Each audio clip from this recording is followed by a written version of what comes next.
Hey guys, Rogue Card Fighter here, coming at you guys with a deck profile today. This is a little bit more interesting of a deck in my opinion. I really like the support it's gotten, and I actually think it might be better as far as Neonectar goes than an Asha deck. It's a nice alternative, it's very budget friendly, so if you're looking for a deck to get into the game or get a friend into the game that has amazing art and fun playstyle, Maiden's is where it's at. So without further ado, the start we run is Noisette. Her ability is you can counterblast one and pop her in your soul. You have to counterblast the Maiden of, and she gives your front row, if they have Maiden of in their card name and their attack hits the Vanguard, you get to draw a card. So it helps you pressure a lot, which is fantastic, and it's an amazing starter. A lot better than what Asha has to offer, in my opinion. Then we run 4 of the boss herself, Maiden of Rambling Rose. She has a really cool ability. She's a Legion rival for Trailing Rose. Her ability is when you ride her, you can Soul Blast 2, and then you may copy one of your grade 1 or less units and call another copy to the field from your deck. So really good, helps you push advantage and get out those boosters that you want on the field. Her other ability is when you Legion, you may discard a card and you may search your deck for a unit with the same name as this, call it to rearguard, and then add one of them in your hand. So a nice play that you can do with this is call another copy of herself to rear, and then call or get the Trailing Rose for your hand, because then Trailing Rose's ability can go off if your Vanguard's attack hits, which, for those of you who don't know or who weren't playing at the time when this amazing card came out, this is Maiden of Trailing Rose. Her ability is you can counterblast 1 and discard a copy of herself if her attack hits, and then you check the top 5 and superior call 2 cards from among them to rear. So really great card, helps you gain advantage. Not too much else to say about it than that. Just a really amazing card in my opinion. Then we are running 4 Maiden of Gladiolus. This is a classic card from the trial deck.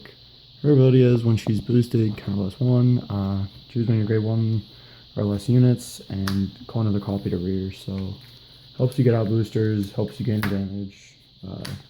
Really good card. Then we are running 4 of one of my favorite arts and favorite cards on the deck, Maiden Flower Screen. Her ability is you can put a normal unit on top of your deck, and she gains the name of something on your field. So it can help you with your Jingle Flower plays, can help you with some other plays. She might end up getting cut for the new main, the Bloom one that gains +4 when another copy of herself is placed, just because this deck has a lot of pressure, and if you add cards such as that to the deck, it will be really amazing. Then I'm running 3 Maiden of Damask Rose.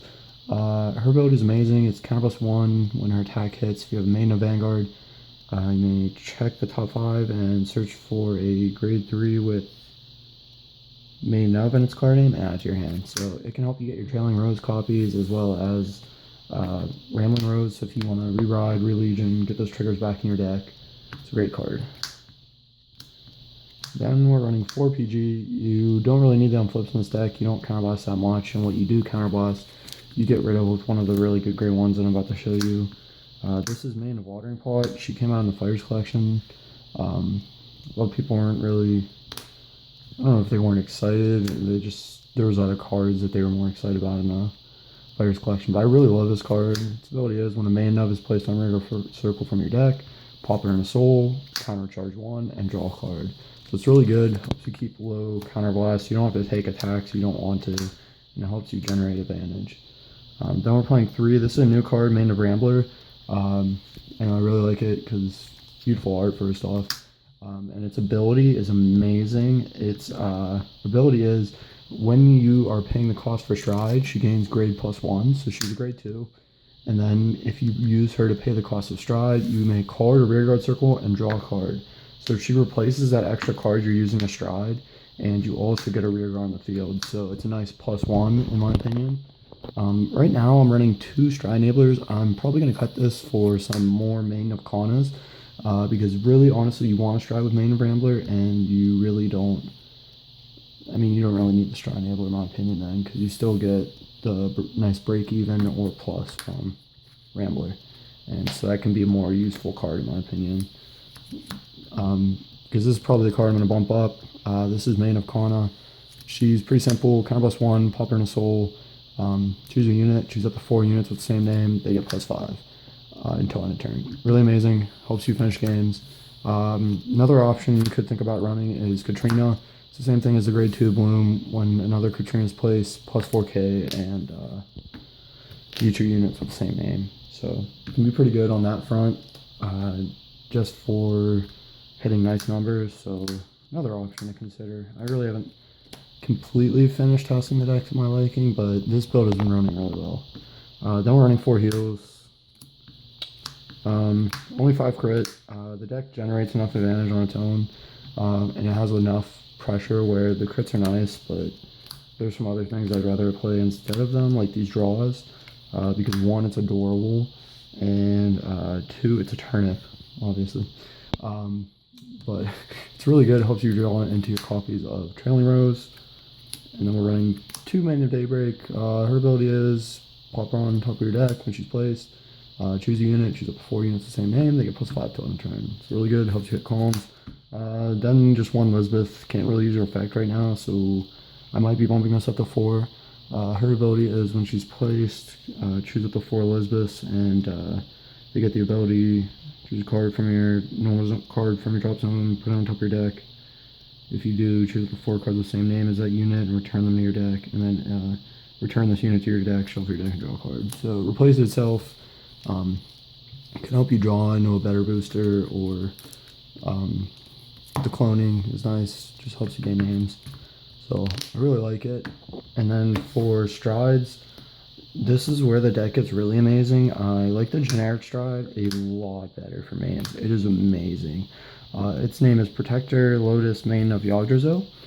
Its ability is kind of +1, so +1. If you have Maiden of Vanguard, choose up to 3 units in your front row with Maiden of in their card name, and they get +5k, and when their attack hits Vanguard, check the top 5, search for 1 card with the same name as a card on your Vanguard or rear guard, call it to rear guard, and shuffle your deck. So this card helps you gain a lot of advantage, and it also helps you push columns, which is amazing. You can get more boosters, you can just add, it adds so much pressure, especially with the starter. Then we're just running the 1 Arborea. Really don't know, on hit, clone something. Still a good option, much rather ride the Maiden. Then we're only running 2 Jingle Flower. Its ability is you choose one of your units and choose 4 units. Well, you choose one of your units and all of your units get the skill. For that unit that you choose, every unit gets +2k for each other copy of that unit, including itself. So helps finish games. Good card. Then we're running 2 Asha. It's not name specific, so you can run it in this deck as well. Her ability is you can flip a copy of herself face up, and you choose one of your rear guards. You have 2 rear guards with the same name. All your units in the front row get +5k. And then if you have 2 or more face-up cards in your G zone, you may clone a unit, and it gets +2. So it's really nice, helps you hit nice numbers, and gets you a card for no cost, essentially. So she's a great card. My thoughts so far on the deck, I mean, I'm really liking it. It's a really fun deck. So if you're looking for a deck to play and you're not really sure what you want to build and you're kind of on a budget, I'd say definitely check this deck out. It's really amazing, and it's one of my favorite decks at the moment. So if you guys want to see this deck in action, just let me know. And also be looking out, once I hit 100 subscribers, actually once I hit 50 subscribers, I'm going to be giving away 2 sneak peek mats. I'll let you guys choose. I have kind of a collection going, so you guys can get a nice mat out of it, and all you have to do is subscribe. Once again, guys, thanks again for watching, and I really appreciate the support. I hope you guys are having a great week, and I'll catch you guys later.